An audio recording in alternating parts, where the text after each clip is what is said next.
I mean, the things that they made adjustments at halftime. They countered what we were doing at halftime. We didn't make the proper adjustments. Once they made their adjustments, they made 9 threes, 6 free throws.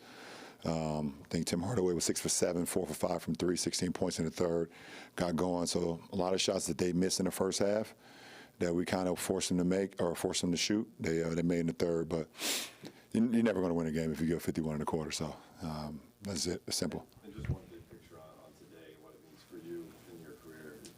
It's your 17th Christmas Day game. No other NBA players played more. And just how is this tradition kind of morphed your and your family's life in your NBA?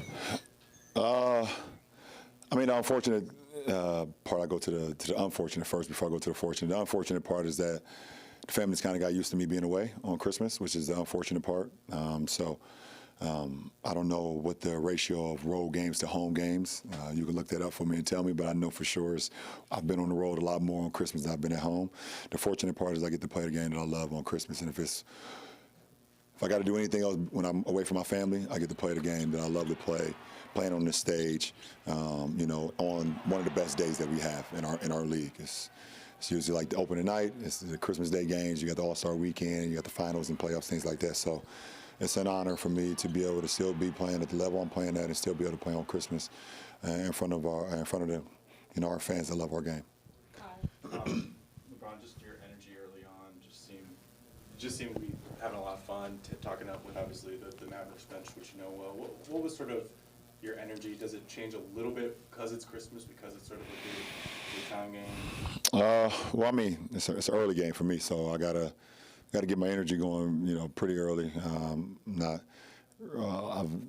never been really a big fan of early games, but it definitely adds. It's Christmas, you get a little bit more mojo on that, and then obviously I know their whole coaching staff, so I get a little bit of kick over that, just messing with J Kidd, messing with Duz, messing with the rest of those guys over there. So it's fun. It's it's a fun game for me all night. And then just as somebody who faces double teams as a great passer, kind of putting yourself in Luka's shoes for a second, when you face double teams early on in games, is there a sense that like some way somehow I'm going to beat this, and is that sort of a device a great player? I mean, you'll figure it out. Yeah, I mean, you see the same coverage over and over and over. At some point, you'll figure it out when you have a high basketball IQ, which Luka has, obviously. And then you trust your teammates, to either make the right play or knock down shots, in which, I mean, they have a lot of knockdown guys. It makes it a lot easier on you as well. So, but Luka's IQ is off the charts, so he's going to make the adjustment for sure. And then their teammates, they made the adjustment as well. LeBron, how handcuffed are you guys in terms of options defensively when you don't have AD? When you said it to me the other day, like you guys aren't a very big team, and Luka being the size that Luka is, how just challenging was it? And did you feel like there was a curveball maybe to be thrown at him at some point that didn't get thrown, or? Well, I mean, it's one game, and it's always. I'm not much of a Monday morning quarterback. It's easy to look at the film afterwards, but I should have did this, I should have did that, I should have did that. It's one game. We came with a game plan. It worked the first half. We could have made some adjustments, but it's not, reason why we lost the game. I mean, but the reality is that, without AD, we lose a lot of length, which we don't have already. So, we have to make up, in ways that, without AD is just very difficult, very challenging. So I think at one point we had a lineup of I think AR was the tallest guy on the court. Yeah.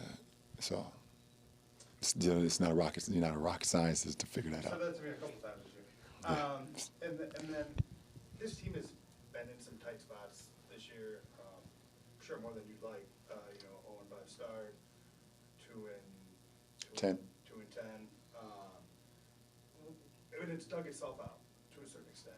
What attributes have you seen that maybe give you confidence that there will be a figured out in kind of the complex problems you guys are facing? I think I look at it. I look at it that way as I look at it the other way too. Like, how many times are you going to try to dig yourself out until it's too much dirt on you? Mark? how are you processing playing as well as you are, year 20, you got a birthday coming up, but obviously the season is not unfolding the way you want it. How are you kind of stomaching that? Oh, I mean, at the end of the day, I love to play the game of basketball. I'm still enjoying going out there and playing in front of fans, either at home or on the road. And I'm just trying to control what I can control. I show up, try to lead these guys, and try to lead to victories. And obviously, there's been times where I've been frustrated. There's been times I've been happy. There's been times I've been like, okay, we can do better here, or whatever the case may be. But try to keep. I always try to stay even keel. There's ways that we can be better. There's some things that we're good at. There's some things we're not that very good at. So, but we have another opportunity in 2 days. What's today? Sunday? Yeah. So we play on Tuesday in Orlando. We have another opportunity to win a ball game, but we got to go out and play the right way. And if we will play the right way and sustain our effort for 48 minutes, it gives us the best chance to win. Last question, John.